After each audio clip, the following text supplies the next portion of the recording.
इतिहासातनं काही घटना अशा असतात म्हणजे एकामागे एक घडत जातात, अगदी डॉमिनोज पडतात तशा. एक छोटीशी ठिणगी पडते आणि बघता बघता अख्खा वणवा पेटतो. आज आपण अशाच एका डॉमिनो इफेक्टबद्दल बोलणार आहोत. एका काळ्या कायद्यापासून सुरू झालेली ही गोष्ट संपूर्ण भारताला ब्रिटिश राजवटीविरुद्ध कशी एकत्र आणते आणि असहकार आंदोलनाला जन्म देते हे पाहणार आहोत. तर मग हा डॉमिनो इफेक्ट नेमका होता तरी काय? म्हणजे 1920 साली असं काय झालं असेल की अख्खा भारत एका ध्येयासाठी एकत्र उभा राहिला? याचं उत्तर ना कुठल्या एका घटनेत नाहीये. ते दडलंय एका पाठोपाठ एक पडलेल्या अनेक डॉमिनोजमध्ये. चला तर मग ही साखळी उलगडून पाहूया. गोष्ट सुरू होते पहिल्या महायुद्धानंतर.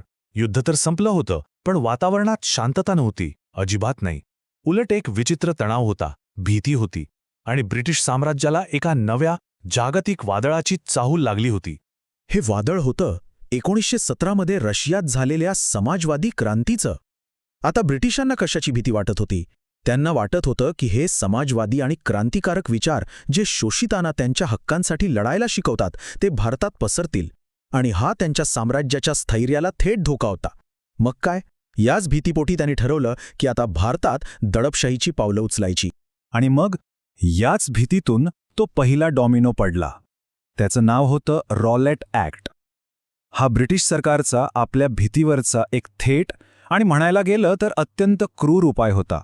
तर हा रॉलेट ॲक्ट होता तरी काय? सोप्या भाषेत सांगायचं तर हा एक जुलमी कायदा होता. या कायद्यामुळे ब्रिटिश सरकारला राजकीय कार्यकर्त्यांना चिरडण्याचे अमर्याद अधिकार मिळाले. पण ह्यातली सगळ्यात भयंकर तरतूद ऐका. कोणत्याही व्यक्तीला कुठलाही खटला न चालवता थेट 2 वर्षांसाठी तुरुंगात डांबता येणार होतं. विचार करा. हा कायदा म्हणजे न्यायाचा एकतर्फी खेळ होता.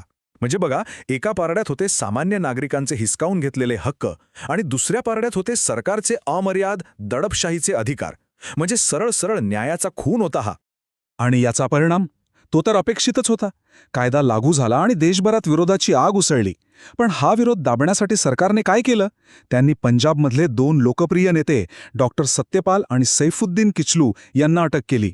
आणि ही होती दुसरी डॉमिनो, ज्याने परिस्थिती आणखीनच बिघडवली. याच अटकेचा निषेध करण्यासाठी अमृतसरच्या जालियनवाला बागेत हजारो लोक जमले होते, शांततेत. पण तिथे जे घडलं त्याने संपूर्ण देशाला मुळापासून हादरवून टाकलं. हो, जालियनवाला बाग हत्याकांड. ही घटना ही काही साधीसुधी घटना नव्हती. ही भारतीयांच्या मनावर झालेली एक अशी जखम होती जी कधीच भरणार नाही. या एका हत्याकांडाने ब्रिटिश राजवटीचा खरा क्रूर चेहरा सगळ्यांसमोर आणला आणि लोकांच्या मनात संतापाचा वणवा पेटवला. आता एवढं मोठं हत्याकांड झालं, मग चौकशी तर होणारच. सरकारने हंटर कमिशन नेमलं.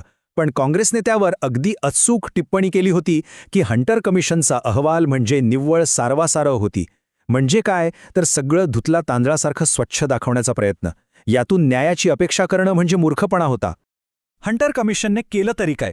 तर ज्या जनरल डायरमुळे हे घडलं त्याला कोणतीही मोठी शिक्षा झाली नाही. हा रिपोर्ट म्हणजे फक्त आपल्या अधिकाऱ्यांना वाचवण्याचा एक केविलवाणा प्रयत्न होता. आणि यातून एक गोष्ट अगदी स्पष्ट झाली की ब्रिटिश राजवटीत न्यायाची अपेक्षा करणं हेच व्यर्थ आहे.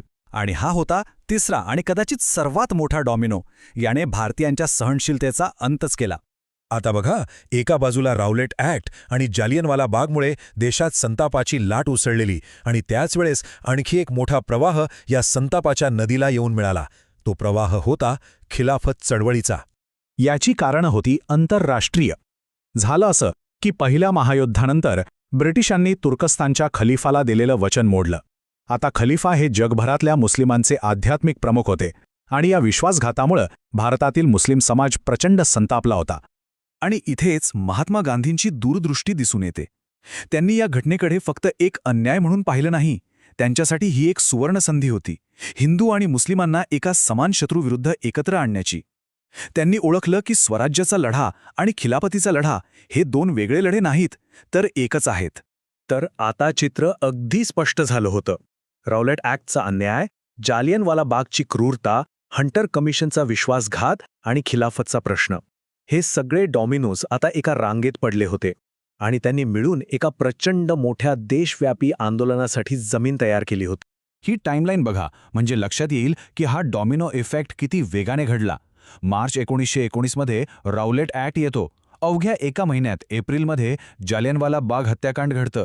पुढच्याच वर्षी मे 1920मध्ये हंटर कमिशनचा तो दिखाऊ अहवाल येतो आणि मग सप्टेंबर 1920मध्ये असहकार आंदोलनाची घोषणा होते. एकामागोमाग एक घटना आणि दबाव अगदी शिगेला पोचला होता. या सगळ्या घटना म्हणजे जणू काही एका ज्वालामुखीचा स्फोट होण्याआधीची शेवटची धग होती. परत एकदा मोजूया का? 1. रोलेट ॲक्टचा अन्याय. 2. जालियनवाला बागची शोकांतिका. 3. हंटर कमिशनचा विश्वासघात. 4. खिलाफतचा प्रश्न. आणि या सगळ्यावर कडी म्हणजे वरवरच्या तकलादू राजकीय सुधारणा. बस आता भारतीयांच्या सहनशीलतेचा बांध फुटला होता. महात्मा गांधी आणि काँग्रेसच्या नेत्यांना हे आता स्वच्छ दिसू लागलं होतं. न्यायाचे सगळे दरवाजे बंद झाले होते. राजकीय सुधारणा म्हणजे निव्वळ धूळफेक होती. त्यामुळे आता फक्त एकच पर्याय उरला होता, तो म्हणजे एक देशव्यापी अहिंसक चळवळ सुरू करणं. आणि तो पर्याय होता असहकार आंदोलन. आणि जाता जाता एक प्रश्न, राऊलेट ॲक्ट, जालियनवाला बाग आणि खिलाफतच्या आगीतून जन्माला आलेलं हे असहकार आंदोलन, हे खरंच ब्रिटिश सत्तेला दिलेलं आत्तापर्यंतचं सगळ्यात मोठं आव्हान होतं का? यावर विचार करायला हरकत नाही.